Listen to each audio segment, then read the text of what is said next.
Hello everyone, welcome to FE Learning. Today I am going to talk about part 2 of the pre-action system, and I am mainly going to talk about non-interlock pre-action system. I already covered part 1 of these videos which contains the basic pre-action system information and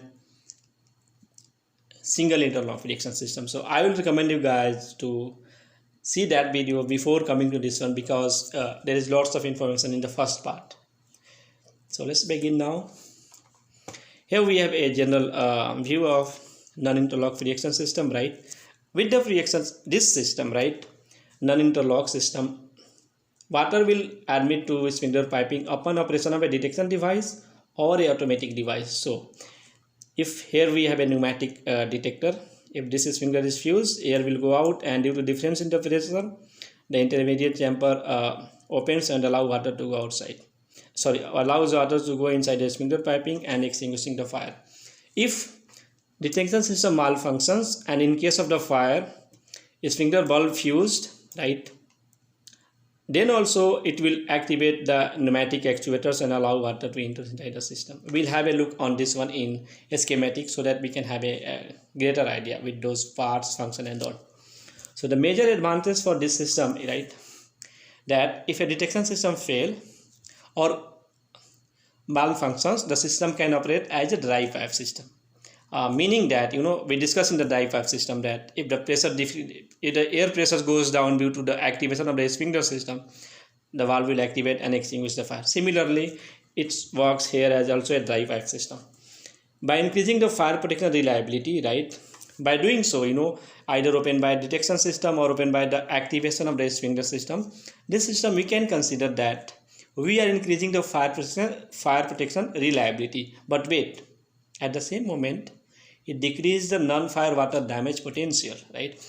Remember, this is the main goal of this pre-action system, to not discharge water without fire. So it should only discharge in rare case. But with this system, suppose someone breaks this, sphincter bulb by mistake, the pneumatic actuator will activate, allowing water to discharge into the drain system, and then system activates, and it will cause the water discharge inside the building. Now remember, the pre-action system we are using for highly precious items, art galleries, museums, libraries, historical rooms and all. So we are increasing the fire protection reliability, but at the same time non-fire water damage potential is decreasing. So be careful regarding that one, where we are going to use non-interlock system and where we are going to use single interlock system, or what is the use of double interlock system, right? In single interlock system, water will admit to the system only upon the activation of the detection device, but here either the sphincter system or either the detector will admit the water inside. With the double interlock system, that is a part of next video I'll discuss, where the water will enter inside the piping upon the activation of the sphincter system plus the activation of the detection system together. Otherwise the system will go to the reset position and there is no water discharge, the highly interlock system. We'll discuss in part 3 that one, right? So we call dry pipe system is a combination of dry pipe and pre-action system. Why dry pipe system? Because as I said, if a sphincter system fused, air pressure will decrease and system will activate. And pre-action system, of course, detection system allow the activation of deluge valve. So the advantage of this system over a basic dry pipe system, right, is the detection system sensitivity, right, which will provide an early warning alarm, right? Suppose in dry pipe system, it is only activated by decrease in the air pressure in the system piping from the sphincter, a broken sphincter, and it will take some time to go all the air outside. But with this system, with that dry pipe system, it may delay the extinguishing of the fire, and the fire growth will go. So this is one of the advantages with this system. If a detection system detect the fire at maybe 5 seconds after the fire due to the smoke, it will give an alarm, it will give a signal to open the deluge valve, pre-action type deluge valve, and allowing water to go inside the system, right? So activation of detection will trip the dry valve and fill the piping. with water. So this is one of the advantages over the dry pipe system. I would recommend you guys to just go and watch out my dry pipe system videos before coming to this one if you want to know about the dry pipe system. Okay, so here we have a schematic of Viking non-interlock free extensions with electrical release system, right? And this valve is recommended for very large dry system which exceeds the capacity normally permitted on a dry valve by NFPA 13, right? If you know the dry pipe valve, we have a maximum capacity in GPM. So if we have very large dry systems, the free extension system is one of the option for that one. So now we are going to talk about the electrical release, and after that I am going to talk about the pneumatic release. Just a basic difference between the releasing option, right?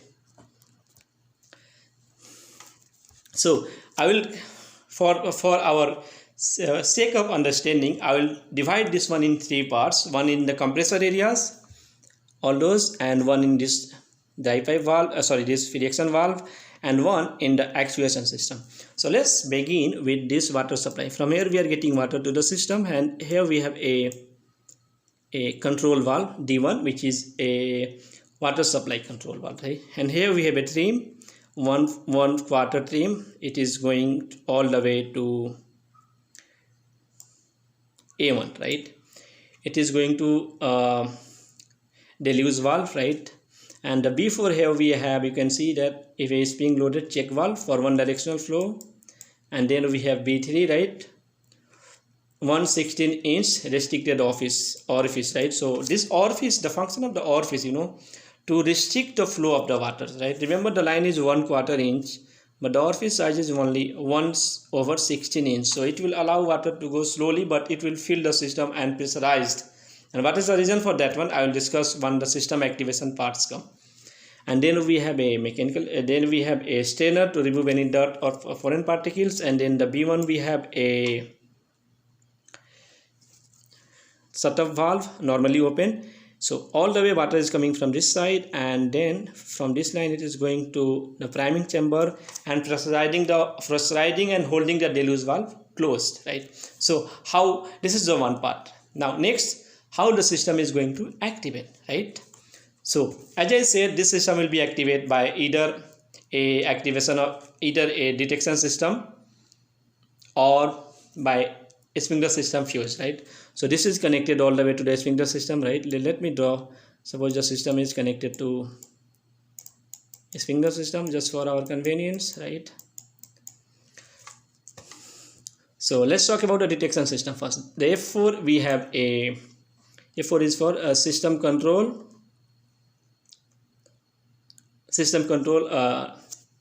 panel configuration, right? Here we have a detection device.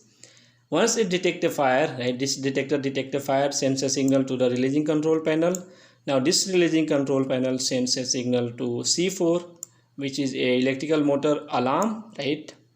Electrical alarm bell, and at the same time it sends a signal to solenoid valve to open the solenoid valve, right? So solenoid valve receive the signal from a detector, electronic detectors, heat detectors, right?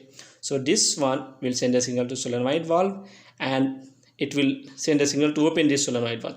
Now once the solenoid valve open, normally now this solenoid valve is closed, so no water flow started from this side all the way to this side. The moment the solenoid valve opens, water will start flowing from this line, and from where water is coming, if you can see, the solenoid valve is connected all the way from this line, the trim, right? And this is coming up to here, right? And then it is connected all the way to the solenoid valve. So once it's open, water will discharge from this line all the way to the solenoid valve, and to this line, let's say it is going to the drain connection here to this drain system. So this is one part happening by a electrical detection system, right, from a detector. Now let's talk about, as I said, it will also activate by a sprinkler system also. Once the bulb fuse, air will be released and system will act as a dry pipe system. How that works? Here it is, right? You can see in the same line I discussed the water is flowing all the way from this side, but when the fire detect by a bulb, a sprinkler bulb, now the F2 will activate. The F2, here we have we call it pneumatic actuator. If you can see here in the description, pneumatic actuator. So how it happens, Let's begin for that one from now this one, the top one. Just wait a moment. Here we have a pneumatic actuator F2, and this pneumatic actuator is connected by a compressor all the way. So let's begin now with the compressor. Here we have a compressor G1, and G2 we have a air supervisory pressure switch, means it will switch the pressure on high and low pressure accordingly. And the same line is connected to G3, which is a shut-off check valve. Then we have a shut-off device, normally open conditions. We have a dehydrator, right? And then we have a maintenance device, right? If you want to know more about maintenance device, watch out my video on dry pipe valve for each components. So normally air will come from this side, it will go from this one and like this one. Okay, so in normal condition, this is a bypass line. So the air will going all the way, and here it is supervised again with the E3, which is a air pressure supervisory switch. So now, if the pressure is low, it will give a signal to all the way to the panel that the air pressure is decreased. So it will give some warning or supervisory signal to that one. Now the same line is connected all the way from here, if you can see here at this point, right? 1/2 inch minimum line, and this is at the top of the deluge valve after the easy riser check valve. This is a easy riser check valve. So after that we have air, right, connected to that one. So how the system activate? This is the first one, and at the same time, you know, if let's say as I said, this is connected to the sprinkler system, right?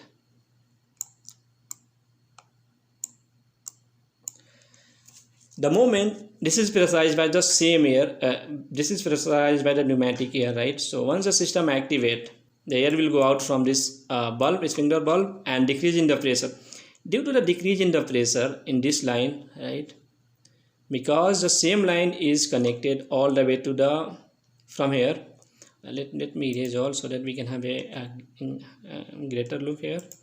So the same line, the pneumatic line, one is coming here, right, all the way to the accelerator, and the same line going all the way from this side, right, you can see, to directly to this sprinkler system riser. So the line is connected here, right? So in any case, if the sprinkler system activates, the air will be released, and due to those, the air pressure at that will go low. Once the air pressure in pneumatic actuator go low, the water pressure from the bottom, we can see here the water pressure where we have a from intermediate chamber, right? From here it is connected to the actuator. Now the water pressure is higher than the air pressure at this moment, because the air pressure fuse and discharge due to decrease in the pressure. Water will force the actuator to open, and at the same time allowing water to discharge from the same line all the way to the bottom and going to the drain connection. So this is how it's work pneumatically, right?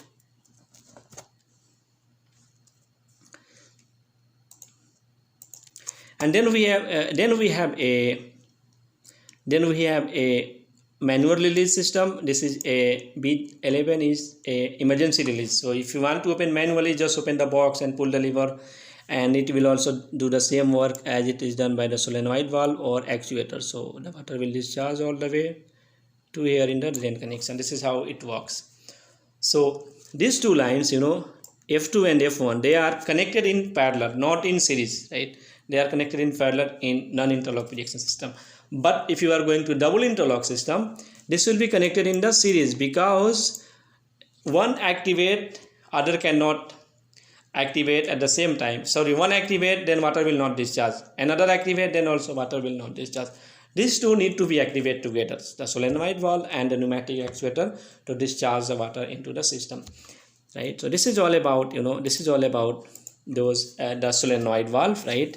And here we have a B10. B10 is for let's say pressure operated relief valve. So it work, you know, the function of the pressure operated relief valve, you know, to when the priming chamber continuously, this by doing this one, it is not allowing the deluge valve to close in case of the fire, because once it's closed because of the high pressure system, the system will activate, so the system will close and the fire fighting capability will be reduced. Now the last point I want to highlight here, the B3, right?